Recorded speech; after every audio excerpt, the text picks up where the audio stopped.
राधे राधे। कार्तिक के महीने में तुलसी पूजन का क्या महत्व है और श्री किशोरी जी ने राधा रानी ने तुलसी पूजन क्यों किया था, यदि आपको भी जानना है तो वीडियो को लास्ट तक देखिएगा। आइए जानते हैं गर्ग संहिता के अनुसार। गर्गाचार्य ने बताया है कि एक बार राधा रानी के पास दो उनकी प्रधान सखियां आती हैं जिनका नाम है ललिता और विशाखा। दोनों राधा रानी किशोरी जी के पास आकर के कहती हैं कि हे राधे, तुम जिनका निरंतर चिंतन करती रहती हो वे नंद नंदन वर्षाना में गौवें चराने रात्रि के तीसरे पहर में आते हैं। यदि तुम्हें दर्शन करना हो तो मैं खिड़की के द्वारा तुम्हें दर्शन करा दूंगी। राधा रानी ने कहा कि मैं दर्शन तभी करूंगी जब मैं उनका चित्र देख लूंगी। तब दोनों सखियों ने मिल करके नंद नंदन भगवान श्री कृष्ण का चित्र बनाया, यानी तस्वीर बनाई। और जैसे ही किशोरी जी के हाथ में वो चित्र दिया, वो तस्वीर दी, तो राधा रानी उस चित्र को देखते ही अपने हृदय से लगा ली। रात्रि में किशोरी जी ने स्वप्न में देखा कि मैं उसी नंद नंदन के साथ भांडेर वन में विहार कर रही हूँ। यह स्वप्न देखते ही राधा रानी अचानक स्वप्न से जगी। तब ललिता ने पूछा कि हे राधे, हे किशोरी जी, अचानक निद्रा खुली, बात क्या है? तब राधे कहती हैं कि नंद नंदन का तुमने चित्र बनाया है, उससे मिलने की आकांक्षा हो रही है। प्रातः जब हुआ, जब नंद नंदन भगवान श्री कृष्ण बरसाने की गलियों में, सकरी गलियों में गौओं को लेकर के आए, तब ललिता सखी ने राधा रानी को बुला करके किशोरी जी को बुला करके नंद नंदन के दर्शन करवाए। जैसे ही नंद नंदन भगवान श्री कृष्ण के दर्शन राधा रानी ने किया तो उनसे मिलने की आकांक्षा बढ़ गई। किशोरी जी ने कहा ललिता से कि हे ललिते, यदि मुझे इनके चरणार बिंदों का दर्शन न हुआ तो मैं जीवित नहीं रह पाऊंगी।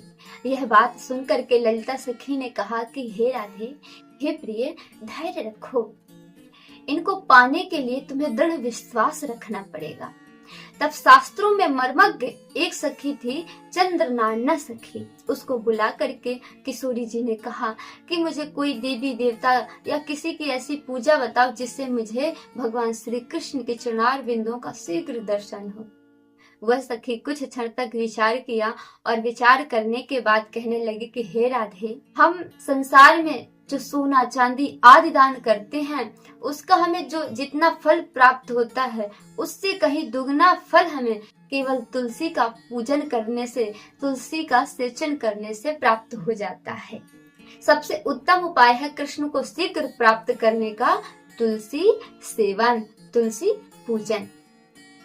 सखी की बात सुनकर के राधा रानी केतकी वन में जाकर 100 हाथ के अंदर में तुलसी का वन लगाया और फिर माता तुलसी की स्थापना करके गर्गाचार्य जी को बुला करके किशोरी जी अभिजीत मुहूर्त आश्विन से तुलसी जी की स्थापना यानी तुलसी जी की पूजा प्रारंभ की।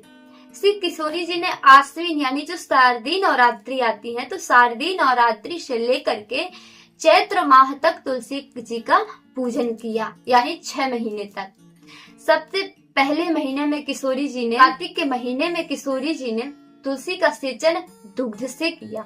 मार्गशीर्ष में किशोरी जी ने तुलसी का सेचन गन्ने यानी ईख के रस से किया। पौष में द्रक्षा रस से तुलसी का सेचन किया। माघ में 12 मासी आम के रस से तुलसी का सेचन किया। फाल्गुन में अनेक वस्तुओं के मिश्री से तुलसी का सेचन किया। चैत्र माह में पंचामृत से तुलसी जी का सेचन किया। इस प्रकार गर्गाचार्य जी के द्वारा बताई हुई विधि से वैशाख कृष्ण पक्ष प्रतिपदा के दिन किशोरी जी ने तुलसी जी के पूजन का उद्यापन किया। 2 लाख ब्राह्मणों को भोजन आदि दान आदि करवाया। पूजन को जैसे ही पूर्ण किया किशोरी जी ने, आकाश में देवताओं ने दुंदुभिया बजाई, अप्सराओं ने नृत्य किया और जैसे ही देवताओं ने पुष्प वृष्टि तुलसी जी के मंदिर में किया, 4 भुजाओं से युक्त गरुड़ पर सवार होकर के वैसे ही माँ तुलसी प्रकट हो गई और श्री किशोरी जी को अपने हाथों से अंक में भर करके उनके मुखारविंद का चुंबन किया और माता तुलसी ने राधा रानी को आशीर्वाद दिया कि हे राधे, हे प्रिय, तुम्हारे मन में जितनी भी इच्छाएं हैं वह पूर्ण हो जाएंगी। यह आशीर्वाद देकर के माता तुलसी अंतर्ध्यान हो गई। तब प्रसन्नचित्त होकर के श्री किशोरी जी अपने महल पुनः वापस आ गई। तो इसलिए तुलसी पूजन से सारी मनोकामनाएं पूर्ण होती हैं।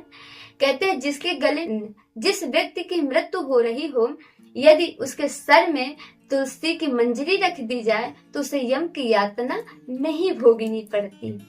इसलिए तुलसी जी का पूजन कीजिए, तुलसी की सेवा कीजिए और तुलसी जी का सेचन कीजिए।